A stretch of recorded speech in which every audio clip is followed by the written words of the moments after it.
Hello, Internet. Welcome to Just Whelmed, Noted, Episode 8. Where this time we'll be talking about Episode 15, War, and Episode 16. Hold on, let me actually pull up the episodes again because I might have forgotten the name of Episode 16 real quick. Do.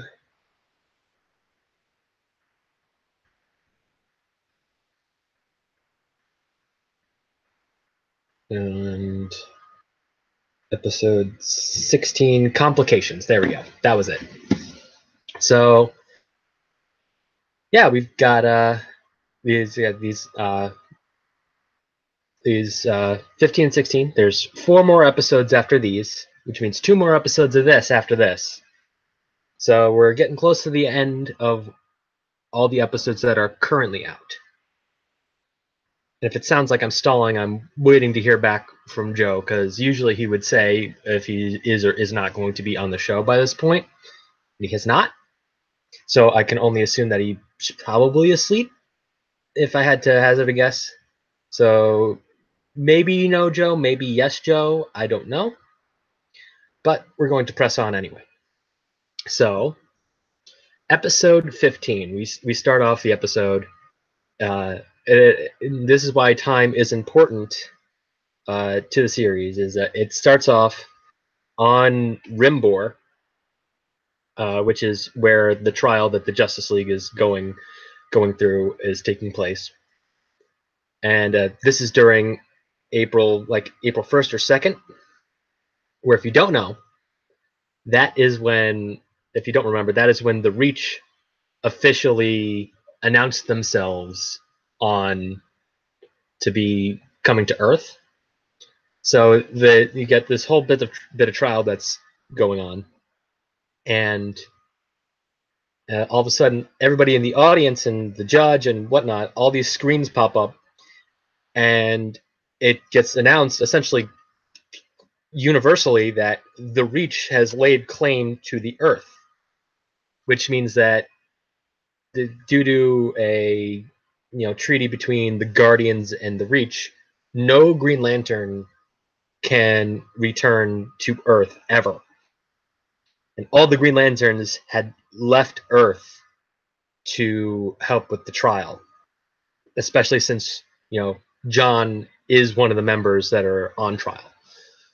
So we get that set up, but at the same time, in the background, we get Vandal Savage talking to this mysterious stranger about how if the Reach takes the Earth, that could be very complicated now, isn't it? And this new stranger just sort of gets up and he leaves, which we then come to what is currently the present day. And everybody's like yeah, we picked up this ship in the distance. It's like it's just going to pass in front of one of Jupiter's moons, and then they notice it's not passing in front in front of the moon. It's passing behind the moon. It's a massive, massive warship known as the Warworld, because the villain of this episode is Mongol. Mongol, voiced by legendary voice, just super buttery smooth voice, Keith David. And my God, is he so good in this, man. Keith David. You could listen to him just say pretty much anything, but this is a literal all-out war against Warworld. So obviously, in Warworld, it takes like a couple of days to approach the Earth, because it took essentially a month and a half just to get from Rimbor to Earth itself. So it's like it's coming through, and it's like we see a couple of days pass as everybody is sort of preparing for this conflict, because the Reach knows who it is. They even hail him and say, "What are you doing? This is Reach territory. you're breaking Guardian Treaty. He's like, and then Mongol's like, because the Reach, I'm coming here because the Reach are here. I'm going to take over the Earth because you guys are awful. But I'm going to destroy the Earth. So bye. And he's just like, and they're just like, well, great. So of course the Reach Ambassador, since they are playing like they only have the single ship that's in orbit, they're like, oh yeah, well, we'd love to help, but we only have this single vessel that's got no weapons on it at all. So we would be of no help, but we stand with the Earth. So, and then once the War World finally makes its way to Earth's orbit, it starts firing its giant main planetary destroying cannon, and then the Justice League just takes that out immediately. And then Mongol's like, well, fine. We're going to have to do this the hard way then. And he just starts throwing missiles endlessly at the Earth.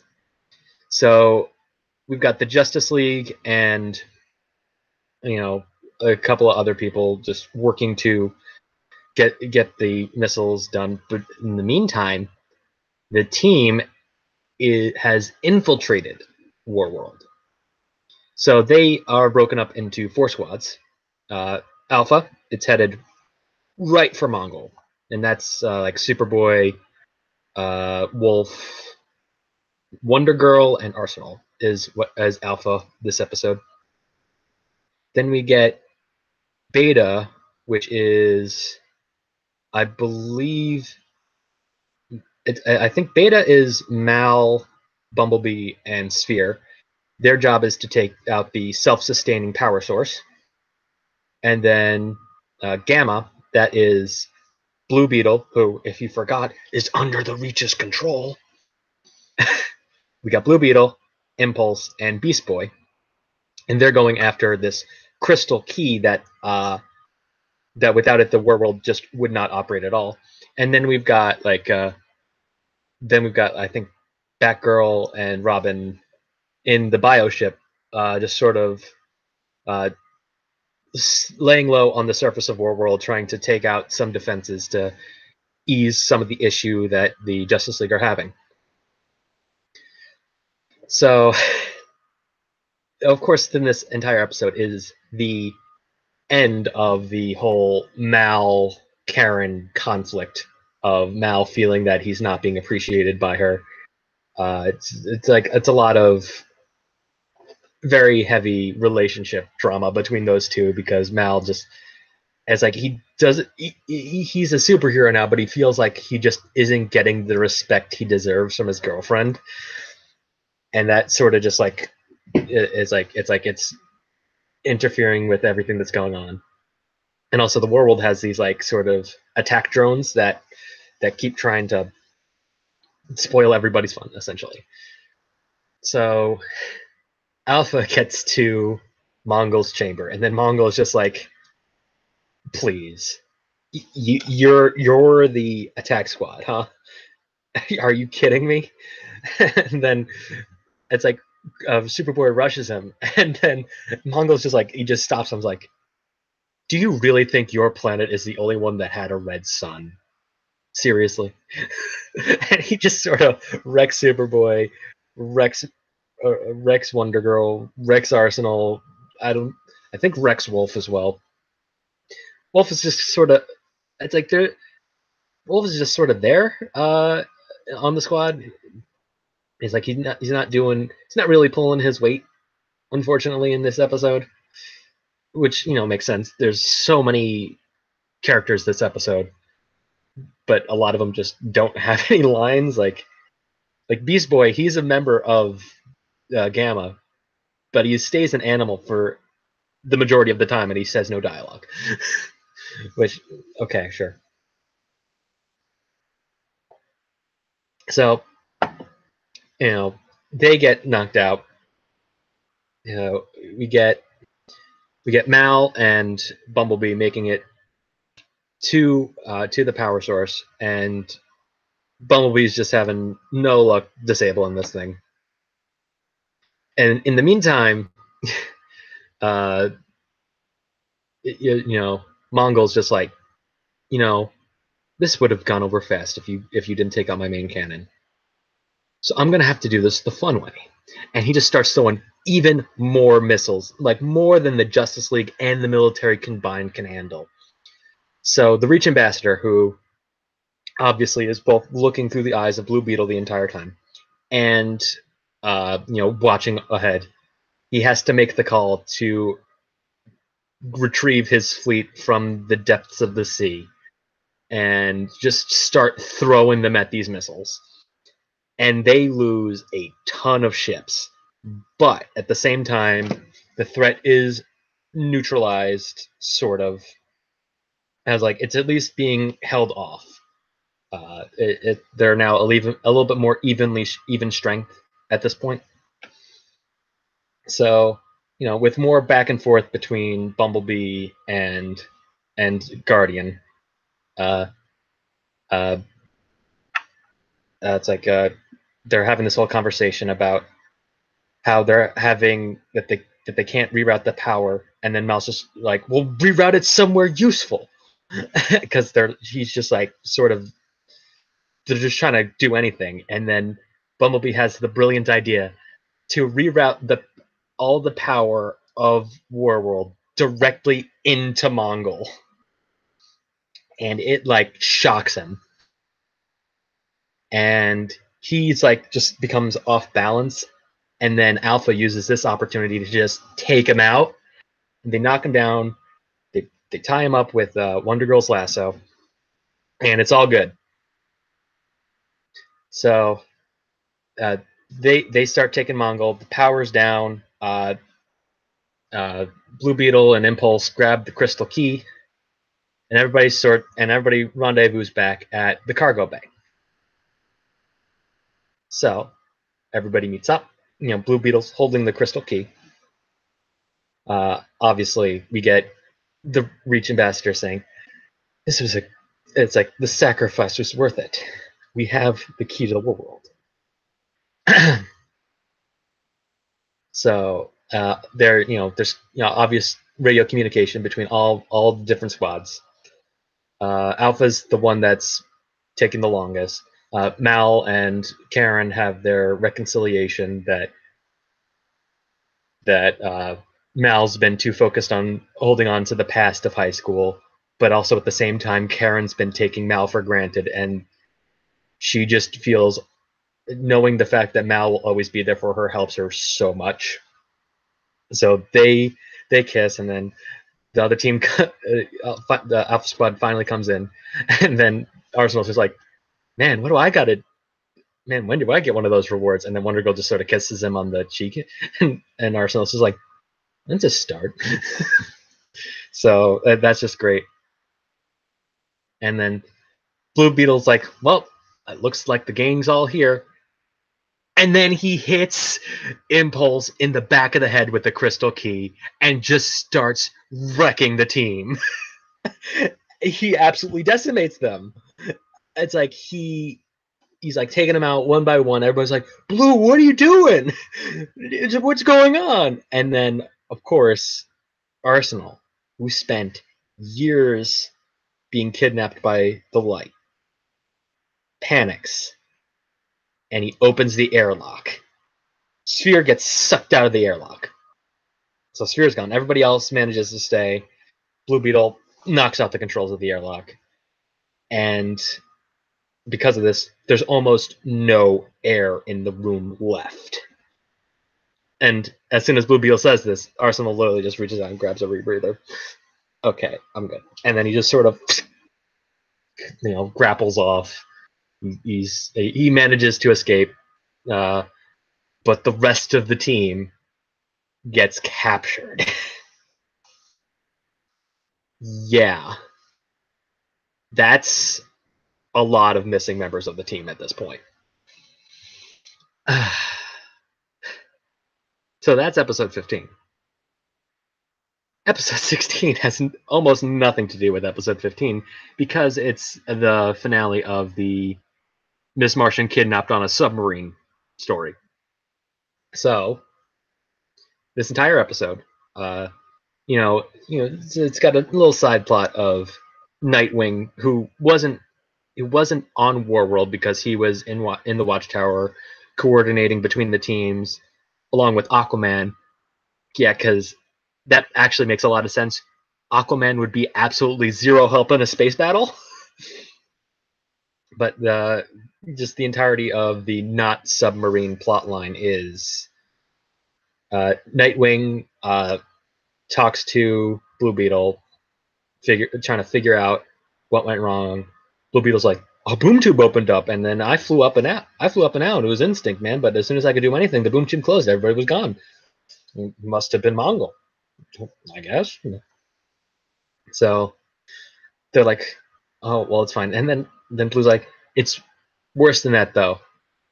Impulse had the key, knowing full well, as all of us, that the key is just hidden inside of Blue's scarab. Because, the Reach are friggin' diabolical. They're like, okay, no, don't worry about it. We'll just guard the key 24/7. It's a good use of our resources because that key cannot be put back into Warworld. Because if anybody accesses Warworld, we are screwed. So now the Justice League are now doing a 24/7 watch of the key chamber. which that little tidbit of information will not come back to bite the Reach at any point. So the entire time, then after that, Nightwing just goes into detective mode. He's analyzing the scene of the cargo. He notices that the airlock controls were busted. He sees one of Robin's birdarangs, and then he scans it and he sees those antibodies that we saw a couple episodes ago that come from Blue Beetle Scarab, and he guesses, it's like, I guess it must have scratched Blue Beetle at some point, huh? And then it's like he's like just sort of trying to piece the scene together, and then at the end of the episode, he's sitting in Bloodhaven, just watching the news, and it's a speech from the Reach ambassador, and he announces that he is so happy to introduce the hero that saved everybody from the war world, Blue Beetle. And then Blue goes into this whole speech as how the Reach are so great because they were and at this point he reveals like just his face. So it's like he doesn't announce himself as like Jaime Reyes, but it's like people could probably still put together that he is Blue Beetle from this point. His face gets revealed, and it's like, I'm so honored that due to this gift of Reach technology, a mere human like myself could become a superhero that'll save us all. And then that's when Nightwing finally pieces it together that they have officially lost Blue to the dark side. Because yikes. He's like, there's absolutely no way that anything that Blue said is actually what happened. Goddamn. But that's not anywhere close to all the revelations that we get in this episode. So the actual complications of this episode is that we set the scene. Everybody's having a telepathic communication inside of Calderon's room on the Manta sub, and it's a conversation between Artemis and Miss Martian and Calder, because he's already better. But they can't let on that Calder is doing better now because they are going to kill Miss Martian as soon as he is healed. So they're like, okay, we have to come up with a plan. I have no idea how much time we have. And then like clockwork, Black Manta comes in and he says, you have 24 hours or I will kill you. So whether they say that Calder is better or not, McGann is toast within 24 hours. So they have to make their escape. But at the same time,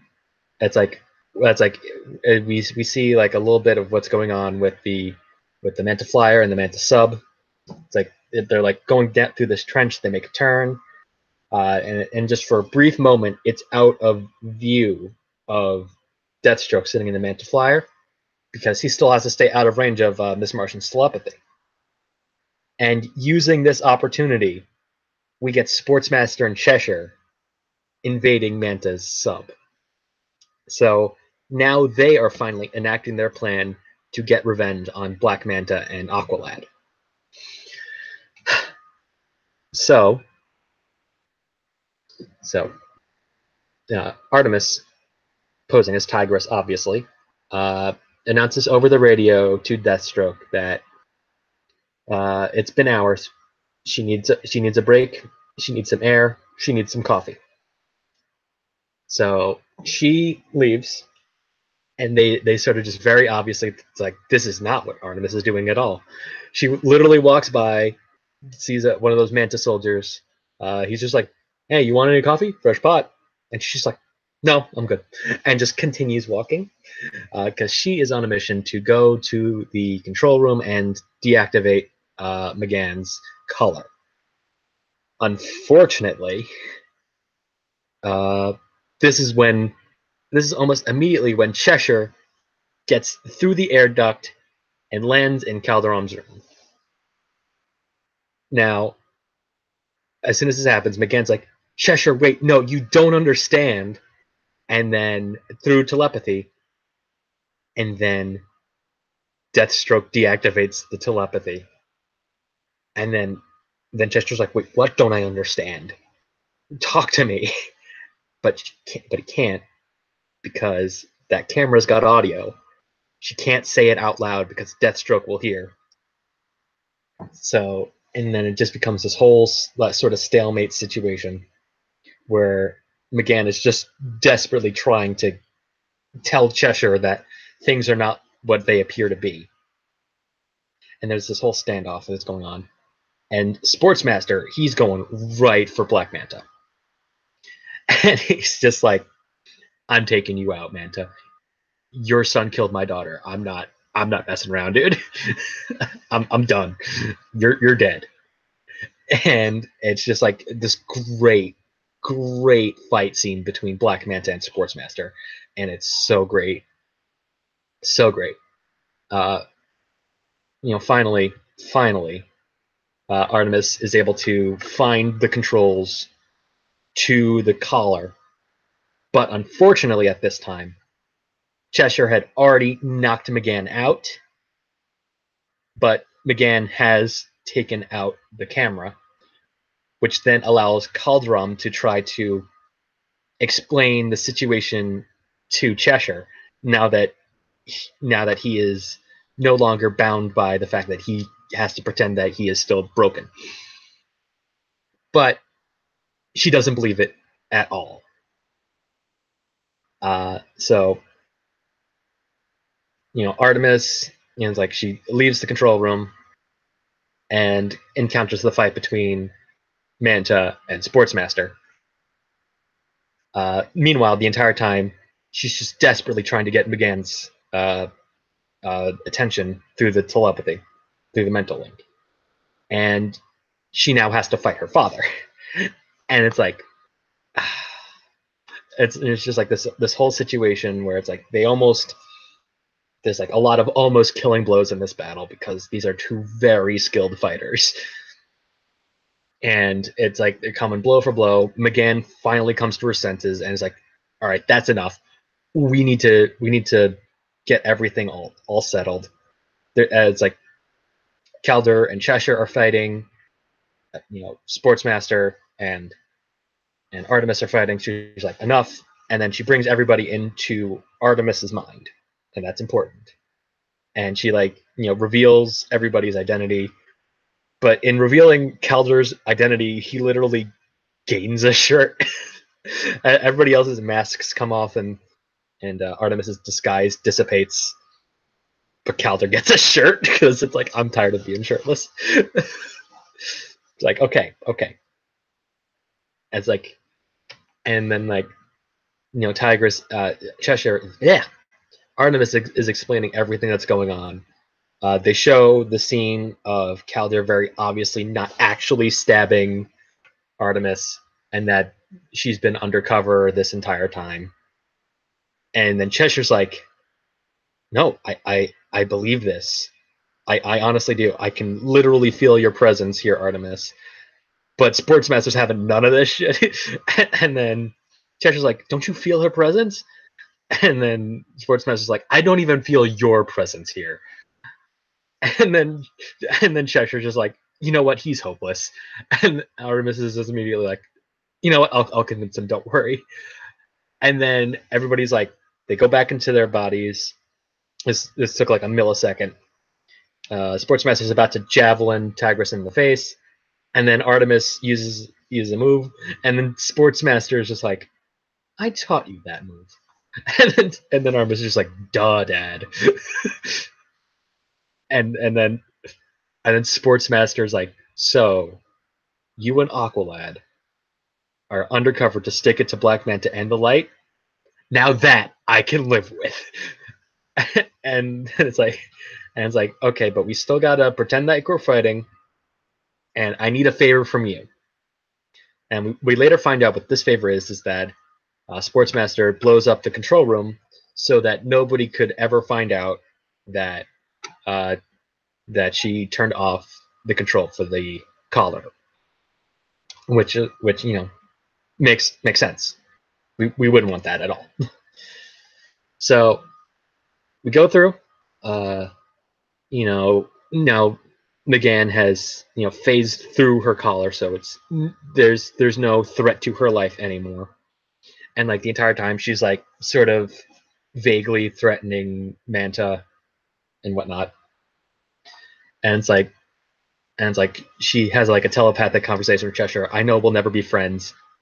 And then, but then Cheshire's like, but the enemy of my enemy, right? And then they agree, and then they go through the whole thing.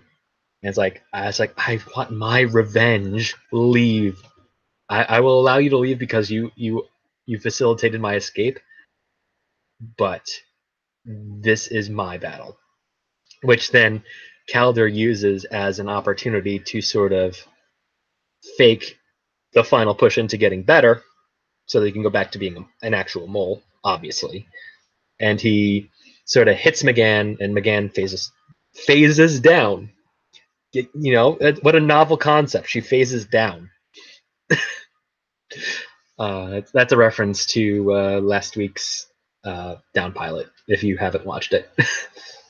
Talking about Pride of the X-Men. But she phases down, escapes for a bit, and then it all gets through to everybody leaving.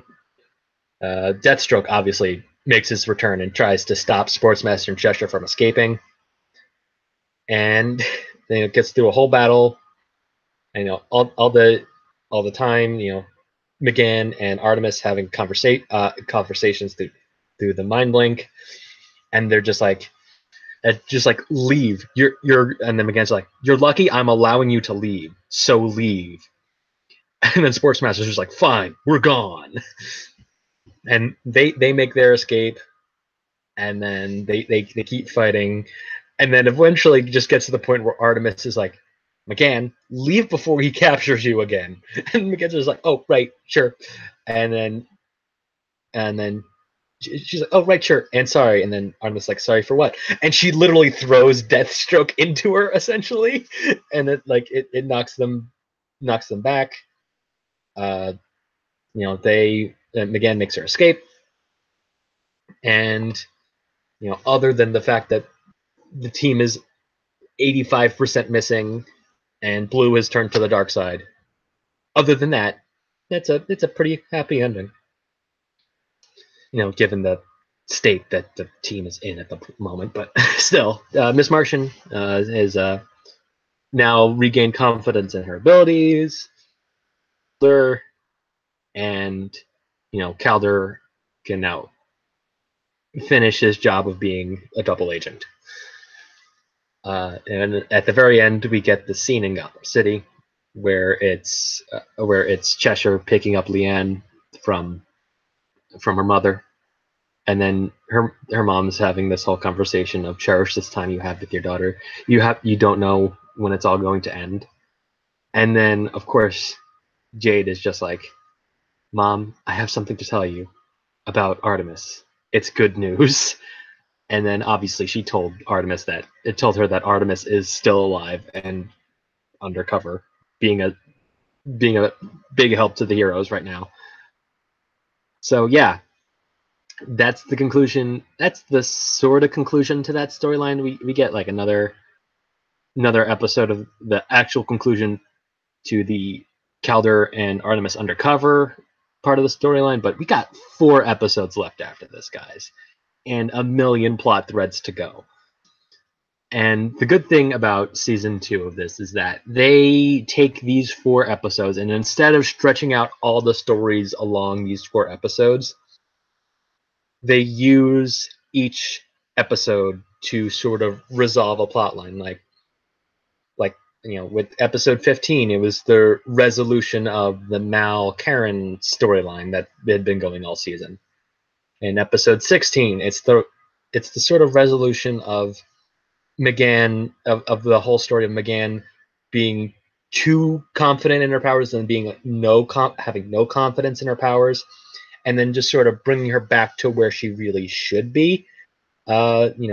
Being confident but not ripping information from people's minds, because that is wrong. And that's good. That's good. So next are our next 2 episodes are episode 17, The Hunt, and episode 18, Intervention. Oh man, I wonder I wonder which storyline is being concluded with Intervention. Yeah, I wonder which of these dangling threads is settled with Intervention. Anyway, that's been Just Whelmed Noted, everybody. I hope you all enjoyed. We only got a couple episodes left. Doing some plugs. So Tuesday, we got a very special episode of Down Pilot coming out on Odd Shape Channel, where Tom and I discussed the pilot for the poor adaptation of Blazing Saddles called Black Bart. It's bad, guys. It's really, really bad, and it's well, I'm not gonna spoil the episode. Watch our version of the watch our discussion on it. Do not watch Black Bart. It's bad. It's really bad. And yeah, I'll see you guys next week. Hopefully with Joe around. I definitely don't want to do the finale without Joe. Joe should definitely be here for the last episode of the season, because we're gonna have some. He's probably gonna have some things to say. So that's it for these episodes. I'll see you guys next time for 17 and 18, Hunt and Intervention. I will see you guys next week. Take care. Bye.